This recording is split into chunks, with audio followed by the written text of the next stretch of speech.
Frozen fever.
Elsa felt excited and worried in equal measure. Tomorrow was her sister Anna's birthday, and it was the first one in many years that the sisters would spend together. Elsa rose early, and while Anna was still sleeping, she began the preparations for the big day. She decorated the castle courtyard and used her magical powers to create a beautiful icy topper for the cake. Kristoff, Olaf and Sven soon arrived to help. They had made a birthday banner and they hung it across the courtyard. Elsa tried not to panic as she watched the wet paint drip from the banner onto the tables below. "Are you sure I can leave you in charge here?"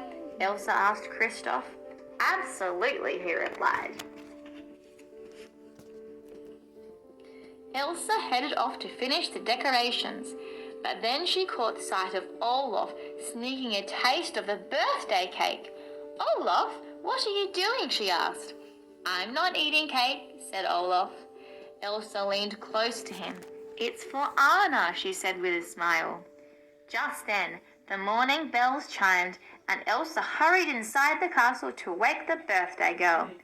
"Keep an eye on that cake," she called to Kristoff, and dashed into the castle. Elsa sneaked quietly into Anna's room. "Psst, Anna," she said. Anna yawned. "Yeah?" she said, her eyes still closed.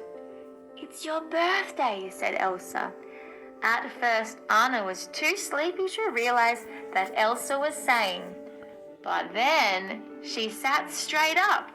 "It's my birthday!" While Anna changed into her new birthday dress, Elsa suddenly sneezed, and two tiny snowmen appeared. They were Snowgies. The creatures fell to the floor and scampered away before the sisters even noticed them.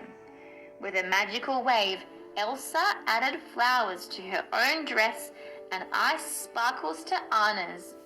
Although Elsa's head felt a bit funny, nothing was going to stop her from making Anna's birthday really special.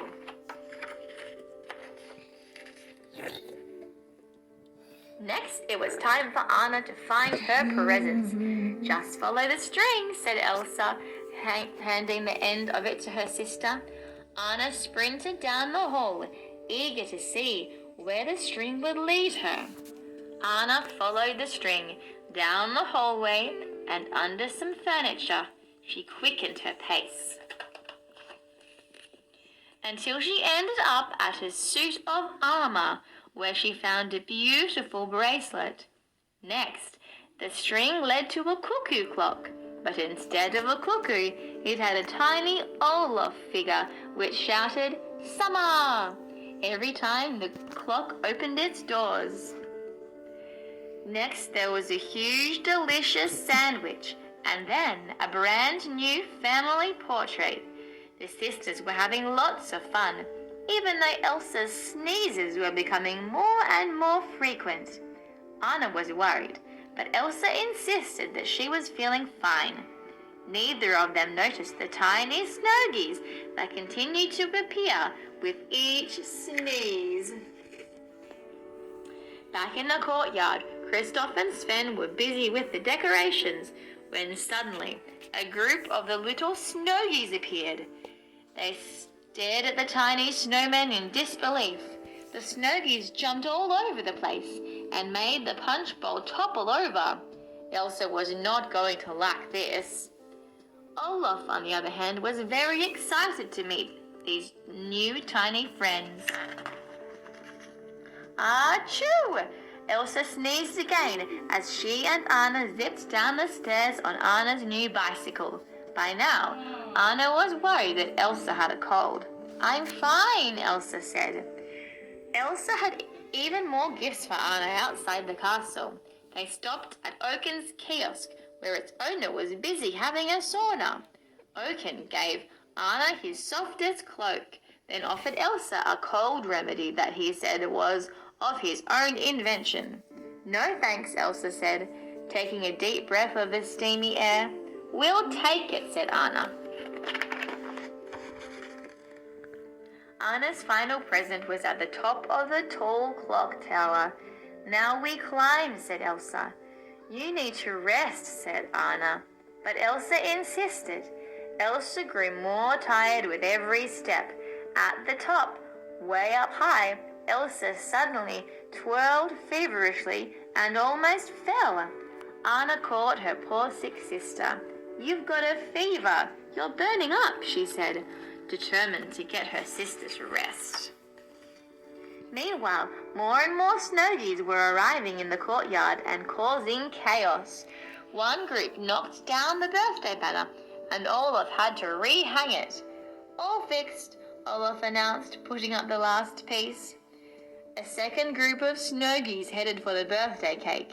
Kristoff came up with an interesting way to stop them, but the snowgies seemed determined to destroy the cake. This time, they launched themselves at it. Kristoff had promised Elsa he would keep the courtyard in order, and he didn't want to let her down. As the sisters reached the doors to the courtyard, Elsa turned to Anna. "I'm sorry, Anna," she said sadly. "I just wanted to give you one perfect birthday." "Everything has been absolutely perfect," Anna said, pushing open the doors. "Surprise!" called Kristoff. He had managed to sort everything out just in time. Even he was amazed. Anna's eyes lit up at the sight of the decorations, her friends, and the hundreds of tiny snowgies. "Wow!" she said. Everyone sang happy birthday. Then Kristoff slid down off Sven's antlers and knelt before Anna with her birthday cake. Anna had a huge smile on her face. Sven cut the beautiful cake into slices for everybody to enjoy. Elsa was proud of all the hard work she had put into the day, but she felt another sneeze coming on. Elsa really needed to get to bed. But not before doing one last thing. In Arendelle, there was a huge birthday horn, which the king or queen would blow on each special birthday. Anna tried to stop her, but Elsa was determined. As Elsa blew into the horn, she accidentally sneezed and sent a giant snowball flying far across the ocean and right into Hans. It knocked him off his feet. At long last, Elsa let Anna take her up to her bedroom. It was finally time to rest. In Elsa's bedroom, Anna gave her big sister some warm soup. "Best birthday present ever," said Anna. "Which one?" said Elsa. You letting me take care of you, said Anna. The sisters smiled widely at each other. It really was Anna's best birthday ever, and it was all thanks to Elsa and their wonderful friends. High on the North Mountain, not long after the birthday party had ended, the Marshmallow opened the doors of the Ice Palace for Kristoff and Sven. Olaf came running in, surrounded by the little Snow Geese. Everyone had decided the Ice Palace was the best place for them to live. Kristoff looked at Marshmallow, shook his head and said, "Don't ask."